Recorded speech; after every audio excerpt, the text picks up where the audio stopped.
अवांखे ॿुधाईंदासीं सिंध में गॾियल पाणी जी खोट 41 सैकड़ो थी वई आहे। अवांखे ॿुधाईंदासीं त नाज़रीन सिंध में गॾियल पाणी जी खोट 41 सैकड़ो ते पहुची वई। सिंध खे गॾियल तौर ते 1,08,340 क्यूसेक पाणी जी घुर्ज आहे। गुडू बैराज वटि 74,578 क्यूसेक पाणी मिली रहियो आहे। 11 सैकड़ो खोट रिकॉर्ड कई वई आहे।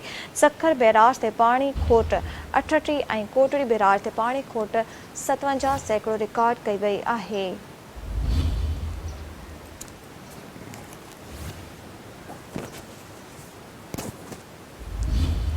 अवांखे ॿुधाईंदासीं सिंध में गॾियल पाणी जी खोट 41 सैकड़ो ते पहुची वई। सिंध खे गॾियल तौर ते 1,08,340 क्यूसेक पाणी जी घुर्ज आहे।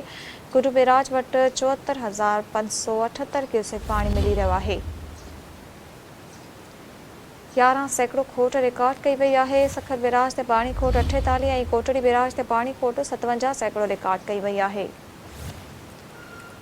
नाज़रीन सिंध में गॾियल पाणी जी खोट 41 सैकड़ो ते पहुची वई। सिंध खे गॾियल तौर ते 1,08,340 क्यूसेक पाणी ते घुर्ज आहे। गुडू बैराज वटि 74,578 क्यूसेक पाणी मिली रहियो आहे। 11 सैकड़ो खोट रिकॉर्ड कई वई आहे।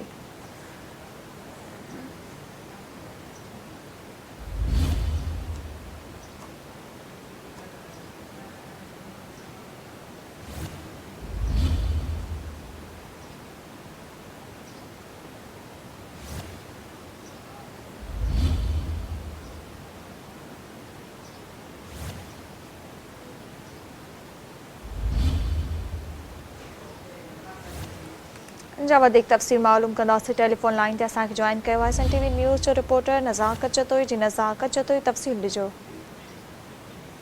सिंध में मजमूई पानी खोट 41 सैकड़ो ते पहुची वियो आहे ऐं सिंध खे मजमूई तौर 1,08,340 क्यूसेक पानी घुर्ज में आहे। पर जेको गुडू बैराज वटि हिन वक़्तु मथां जेको वकिरो पहुची रहियो आहे उहो 74,578 क्यूसेक आहे ऐं गुडू बैराज वटि जे वाहन खे हिन वक़्तु पाणी घुर्ज 22,700 क्यूसेक आहे। पर हिन वाहन खे रुगो 20,202 क्यूसेक जेको पाणी आहे उहो मिली रहियो आहे।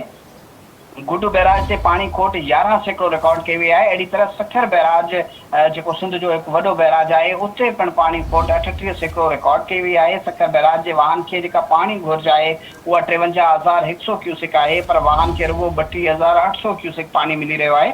कोटड़ी बैराज जे वाहन में जेका आहे पाणीअ जी शदीद खोट आहे ऐं कोटड़ी बैराज में 57 सैकड़ो जेका पाणी जी खोट रिकॉर्ड कई वई आहे। ऐं हिन हवाले सां मां तव्हांखे ॿुधाईंदो हलां त तोड़े जो सिंध में शदीद पाणी जी खोट नज़र अची रही आहे। उन बावजूदि जेको आहे TP लिंक ऐं CJ कैनाल मां पाणीअ जी जेका खणत आहे उहा जारी आहे ऐं CG लिंक कैनाल मां 16,470 क्यूसेक ऐं TP लिंक कैनाल मां 11,894 क्यूसेक पाणी जेको आहे उहो खयो पियो वञे।